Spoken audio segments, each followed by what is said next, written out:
Hi, my name is Yash Mehta, and this is my individual presentation 2 for Marketing 366 Consumer Behavior. The company in which the ads are derived is Marriott, and one of its subsidiaries, the Bonvoy, part of the Marriott International parent company, and the ads were found on my Instagram page as sponsored content. So the sponsored content featured these three images, which caught my attention. First is a snowy mountain setting. The second is the city of Boston, Massachusetts, for those that are unaware. Go Celtics. And the third is a pristine poolside view at one of its locations. The pros is that they're very high quality images. They're not flashy, different times of day, does not include any unnecessary words or unwanted elements. Just in the first one, of course, it's the first one, so it's going to show what exactly they're talking about. So it says our favorite luxury destinations in America. And there's a clearly defined company logo in the middle of the screen, so it's easy to decipher the brand itself. Now for the cons, it's very difficult to figure out where the locations are. The first slide says our favorite luxury destinations in America. That's great, but customers should be aware of which locations are being highlighted. So in the first one, I'm not sure where that is, and same with the third. Because I'm from the New England area, I could easily tell you that the second one is Boston, but that's not the case for everyone.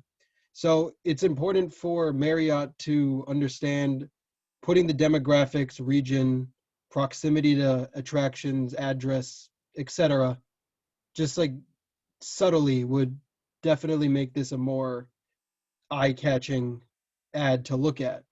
So I would agree that this sparks interest for consumers to click on the call to action button, which says learn more, but there's a lot of blank spots. So it's very easy for Marriott to just put in one of the things that I mentioned, like this is our location on XY Street. So pay a visit or book a night or whatever.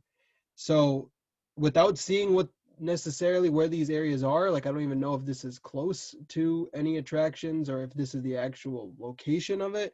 If a consumer were to blindly follow this, and that can yield very negative results because, well, you might be staying at a place that's completely different from what you anticipated.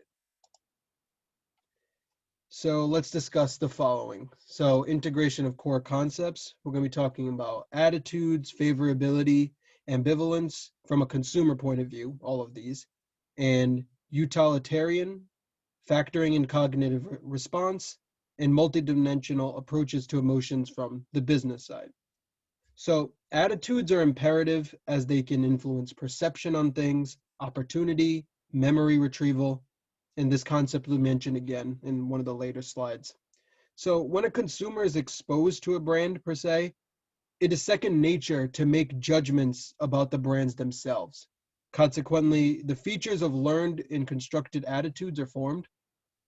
So when a consumer either has previously stayed at a Bonvoy or it's a first-time exposure, the characteristics of favorability and ambivalence can be analyzed. So let's conduct a real-time case study.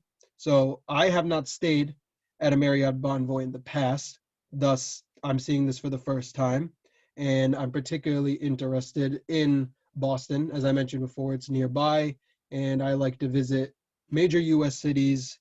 So I like the image from what I'm seeing in the second, and I'm gonna try to find the exact location by clicking to learn more and maybe even book a night. Now, in the eyes of, let's use a hypothetical person, let's use Samantha.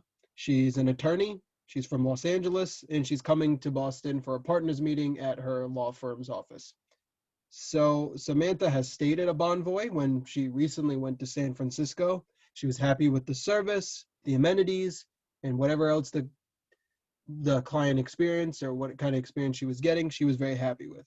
Well, let's use just a random ideal that Marriott Bonvoy doesn't like to actually place their hotels in the city. Of course, I don't know if this is necessarily true or not, but let's just say so. And it's at least 10 to 15 minutes away from the actual city, but it's part of the city in one of its sub areas. So this is the one negative thing that Samantha does not like about Bonvoy. So in the firm, say, chose Bonvoy for her to visit, she has a mixed favorability. Thus, ambivalence is in action. She likes what the hotel does, but their locations are a little ways. And driving in Boston is not a fun experience, I'll tell you that for sure. So, two schools of thought from a still image. Therefore, the image is not serving a necessarily problem. So, from firm's perspective, you want to maximize the pleasure. You want to ease the situation and make an impact early. So, in the first picture, if I wanted to ski someday, and I say this is like in Utah, which is known for skiing resorts, this is great. I immediately is like, wow, if I get to stay in this type of place, it's very close by to anything that I can do. Thus, I'm going to act quickly. So, that's what you want to do as a firm. You want consumers to just make quick decisions and not delay. So then you want to also create your own hypotheticals, like counterexamples of why consumers will not seek pleasure from choosing a Marriott for the next trip. So being in, like using in the eyes of the consumers like a perceptual map from last before exam 2 and exam 1, which we had, you want to see from a consumer point of view what exactly should work and what can I do to alleviate certain problems that we may arise. So the goal here for Marriott Bonvoy, I hope, is that it'll influence moods and nostalgia properly. So this correlates nicely to the impacts of attitudes through messaging. So here's my take on it. I do believe that this ad is good by showing the breadth of options that Marriott Bonvoy features. However, there are ways to improve this ad and help the brand for free. Keywords are very intricate parts, so they can be subtle, imperatively a headline that triggers emotions such as nostalgia. And as we are all eagerly awaiting a well-deserved break from all the stressors we're facing in the past year, this type of small integration into one of their ads would prove massive dividends. So this will help with memory retrieval. For example, glancing at the ad, and then when the time comes to book a trip, you shouldn't go down this route. You should do the quick, just see it, do it. You want your consumers to do that. But of course, when you look at it and then you make your decision, you want to correlate. Oh yeah, I saw Marriott Bonvoy's ad and it was spectacular because they had this keyword. They told me where it was, so on and so forth. So the catchy headline and knowing the location. So the hypothesis that I created was that if Marriott Bonvoy were to feature memorable triggers such as keywords on the ads themselves, more engagement, more result. So potential experiments, we leave the images because those are fine. You manipulate the ads with emotional triggers, terminate the existing ads to get rid of them, and then relaunch with only these manipulated ads on wherever you're featuring it, Facebook, Instagram, where I found it. Take the feedback and work accordingly. Even if it's negative, that's actually a good thing. So you want your consumers to tell you what's going to make them more inclined, and then you just watch the money grow.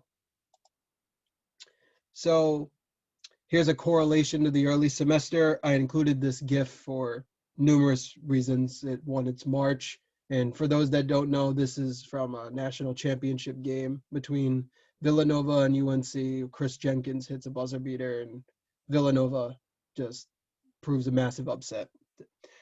And also, not just because it's March and it's March Madness, and I'm a huge basketball fan, this shows a defining purpose for the course itself, even though it doesn't seem like it would. It shows from consumers that they act based on relevant information. This is a memorable situation. Like you're immediately going to remember, oh, Villanova won a national championship. Oh yeah, it was at the buzzer. And that just was absolutely absurd watching it live. So this also stimulates system 1 and 2 thinking based on first reactions. So it shows how once we were able to gather in the tens of thousands to cheer on our teams, nostalgia. Wow, it was amazing high-fiving some random guy that I don't even know. And it draws multiple emotions. Not as many for UNC fans, but there's always next year, and time came. They did win the following year the national championship. So this, although it's the fun type of thing that I added, it does serve a very, very useful purpose.